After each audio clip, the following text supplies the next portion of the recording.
Hey everybody, and welcome to another episode here at Tribal Trades, the daily show coming at you from the great state of Florida. One hell of a drug. And I do want to welcome you to the channel wherever you are tuning in from around the world. Thanks for watching. Today I'm going to show you how to add a Bitcoin top indicator that has accurately predicted the Bitcoin tops over the last few cycles to your charts. Now, before we do that and jump into all that, smash the like button. This does help get this channel out to more people and does help support the channel. And of course, thank you for all your kind words that you leave in the comments section. You take the time to write them. I take the time to read them. For those of you who ask questions there, I do get back to them as soon as I'm able to. However, if you'd like more immediate engagement and interaction with me, you can find me in the Tribal Trades Discord. One Discord to rule them all, and it is closing soon. It is a smaller, by design, exclusive and limited Discord environment. We are almost full for our first wave, and we're going to be closing the doors there this week. So if you would like to find out more about that and possibly go on the wait list, you can go below in the description of this video. There's an email address there. You just need to email me that you're interested in the Discord. I'll send you the information and the link to get signed up before the window closes. It is shutting, and we will not be taking any more people to the Tribal Trades Discord after this week. Okay, so next week it'll be too late. Okay, I'm also in the Stocks with Josh Discord. Those links are also down below in the description. Just clicking the more button, open that up. I've got my own Crown Traders channel in there where I share education, insights, resources, some of my trade setups, and entertainment, because I'm not a financial advisor. This is not financial advice. This is for education and entertainment purposes only. Are you not entertained? All right, let's jump into this indicator and how to add it. Okay, so first of all, here, if we go, this is the indicator here, and as you can see, it takes into account some of the most used indicators for the Bitcoin top. Since there's one that I really like, which is the MVRVZ score. We've got the NUPL, the PUEE, the PUEL. There's a few others there as well. I think we've got the Pi cycle top over here, the PCT as well. We've got a MACD indicator, and it brings them all together in this one single indicator. And I'm going to show you how that works in just a moment. Now, the idea of this indicator, of course, you can see previous cycle market tops here and here when it goes to this red color here, when it goes to this, moves from orange into this yellow red, then the market cycle is starting to peak out. We can see that we're only in this orange right now back here, over here in this January, February time. We haven't even jumped into the yellow or the red over here. And you can see where initially the first cycle top was giving you the warning to get out March, April time, and then there was a complete flush out to the downside, and then we got some second signals here, not as strong around October and into November. You can see it peaked over here right when the cycle top is. We got this nice little red line over here on the CSI, the HSI, so you can see those starting to top out there. We didn't get this over here, and we saw a double top, two peaks. You know, we saw a top in April, and then we saw a top in November. Of course, the top in April went up to 65. It crashed down to about 28. People thought it was over, and lo and behold, we went on and set a higher high in November. So you can see this here, and you can see in between, none of this is present here. You can see none of this is present. None of any of this has happened. We don't see any of these red up here. We don't see these red lines or this yellow or these other red dots that are appearing here on any of the other indicators that it uses there. Okay, I'm going to show you how to set up that in just a moment. All right, so here is the Bitcoin chart here that I have brought up just to save time. And you see the 100-day simple moving average that I was sharing about yesterday. And what did I say all along? When we had this big wick on January the 13th, the low that came in on January the 13th, I did say I was concerned that we didn't see any kind of what we're seeing here right now, which is what we saw is we saw a big wick up. There's your dead cat bounce. Okay, it came back and retested where it mostly broke down from. There's the big breakdown here, and now it's filling this wick. Now, usually what I see is these wicks kind of get about half full, okay? And so I would expecting, because this wick got more than half full, there you see this wick here got about half full as well. There's this big red wick over here. So this green wick over here, get half full, would come back, bring it back down to the 100-day simple moving average at 94,800 where it's sitting. Now, of course, it doesn't need to come down and fill all the wick. It could just fill the partially a small amount here. Maybe we stop at 96K, or it could fill the whole wick, okay? And we could see some more downside. Look, the drop may not be over. The 200 EMA on the daily is sitting currently around 83,600 right now, and that's a bit of a danger zone if we were to drop down there. You can see there's not a whole lot of support in there, actually all the way down to the 200 simple moving average. I would expect we would find some support on this wick over here, which is sitting at about 76, is sitting at about 77,000, which is kind of around the 200 simple moving average. So those are the danger zones to the downside. If we went down to those, the bear market still would not be on. The bull market would still not be over. It would just be a deeper correction there.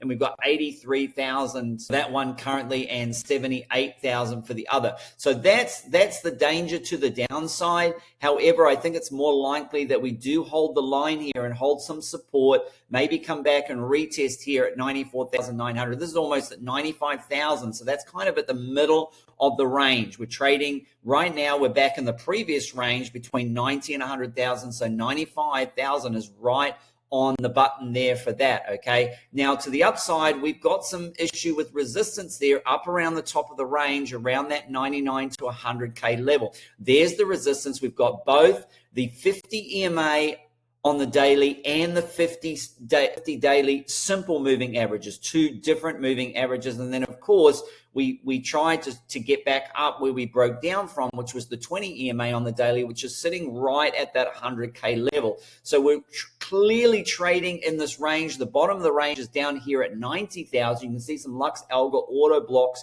around that area. You can see some support around this area, but you can see this big gap in volume over here. If we were to lose and drop down, it could be quite a free fall down to these levels here, maybe one more final flush out before we go up. So that's something that we need to keep in mind there. And I wouldn't think that would happen right away. I think that the market makers would want to see a lot more people go long and a lot more build up below. And of course, the RSIs to reset and some of these altcoins to reset and Bitcoin's price to kind of the RSIs to reset as well on that, okay? Let's look at the yellow brick road here. Follow the yellow brick road. Follow the yellow brick road. We're off to see the wizard, the wonderful Wizard of Oz. And this has been playing out exactly as I've been sharing on my channel. We've got these liquidation levels down to 96K, and that's exactly what it came down to. And now we got fresh levels. Fresh levels here, we have down to 97K and up to the top at 99. So nothing's really changed. It just keeps going down to 96, liquidating what's down there. There we go. Down to that 96K level, liquidating everything, just as I said. And now we've got to the upside, that 100K, and to the downside, about that 96, 97. Let's zoom out there to the 48-hour time frame. Again, we've got that upside, 100. We did take some of it out. We may leave it behind, come down, pick up some more of that liquidity there. Let's look on the 3-day chart there.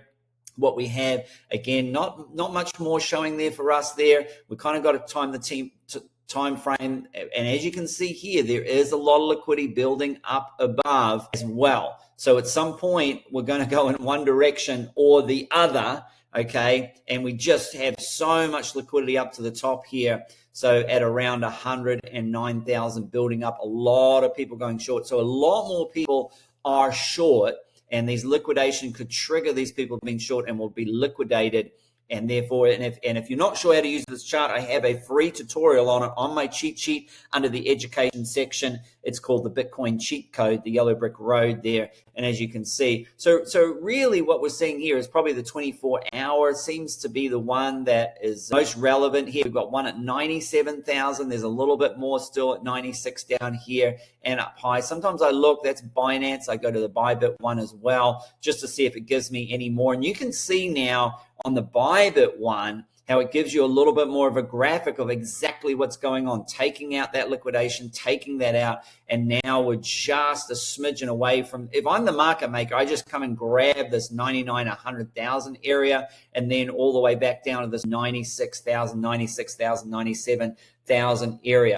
So that's what we've been seeing so far with Bitcoin there. As we go back to the chart, this 96,000 level, which is where it's come and tagged, opened up those liquidation levels, and then we have a whole bunch more liquidation levels there. I'm still sticking with my thesis of a new all-time high in February for Bitcoin, and I do believe that we would see that. I actually said in January that by the end of February, we would see a new Bitcoin all-time high. So actually, we already did that. Prediction already came to pass, and I'm saying again that I think we'll see another new all-time high for Bitcoin in February. And so I'm going to stick with that. Of course, market structure can change. News events can come out that can shift around those things. All right, so the indicator that I would like to show you, here it is here. You have to view it on the weekly time frame there. And as you can see, it's down the bottom. And what you can see, it's called the previous 2017 top very accurately. Here's the other one from April of 2021. Here's the second one that it got. So you'd have to keep an eye out for this where it goes orange and we get a couple of those red bars there.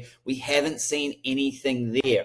Okay. And the way that you'd add it, you're just going to go to your indicators and you're going to type BTI, the Bitcoin top indicator. And then you're going to click on this one here. It says Bitcoin top indicator log. And then it's got, what does it say? DA_prof. So DA_PROF. That's the one. You can add it as your favorites and then add it to your chart. So every so often you can have a look. Are any of these signals firing up? Like I said, it takes 20 signals that have been used. And I know some people only use the pi cycle top, and some people only use the NUPL. Some people only use some of the MACD or the MVRVC score. This uses, MVRVZ score. This uses 20 of them. And when there is a lot in alignment here, you can see it begins to go from orange to yellow and then yellow to red. Now, we're not even in yellow right now.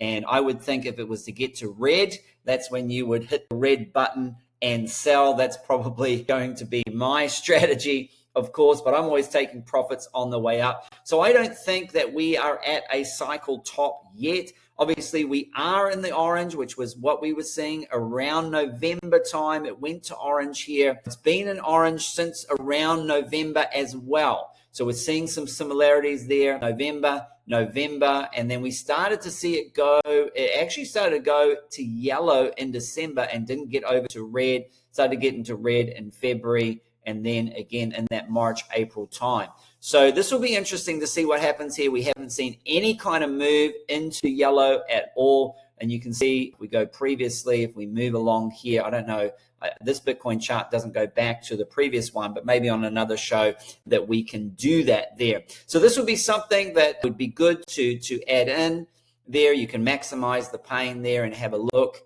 and see exactly how it's working like I did before there. So that kind of does help out. But on the weekly, it doesn't really show that well on the daily chart, as you can see. Yeah, it shows a little bit, but this helps because it can show me the price cycle and what things I should be looking out for. Certainly there, as you can see with orange, when we see these red begin to pop off, and we don't even see that over there as well. So that's something maybe to check on a weekly or monthly basis there, or every so often can be for the Bitcoin top. I did say on the Stocks with Josh show yesterday, I did feel 170 Bitcoin. That's what I'm considering at the moment. I am looking for the top in September. Okay, that's going to be my top. Possibly it starts to sell off in late August, but I'm sticking with 170K in September. Notably, one of the AI protocols out there, they predicted a 230,000 Bitcoin top in November. So that's very interesting. And there is some chart metrics that do point to a possible, if this cycle plays out like last cycle, 230,000 should actually be the top using the Fibonacci. So that's very interesting as well. So I'm going to stick with that 170 for now. I think the bear market price is going to be somewhere around 70K. Historically speaking, the Bitcoin price has not gone below the low of election week, which is 66,800. So I'm going to look at around that 70K region, maybe just a little bit below, maybe a little bit above at 73K. Somewhere between that 67 and 73K would be my bear market low for Bitcoin. I've given my top, I've given my bottom. I've given the month that I think it's going to happen. I've given you an indicator here to help track that. I hope that was helpful for all you guys. Let me know in the comments below how you're tracking your Bitcoin top signals, if there's any other metrics that we should be looking at. And until the next episode or until the Discord, happy trading.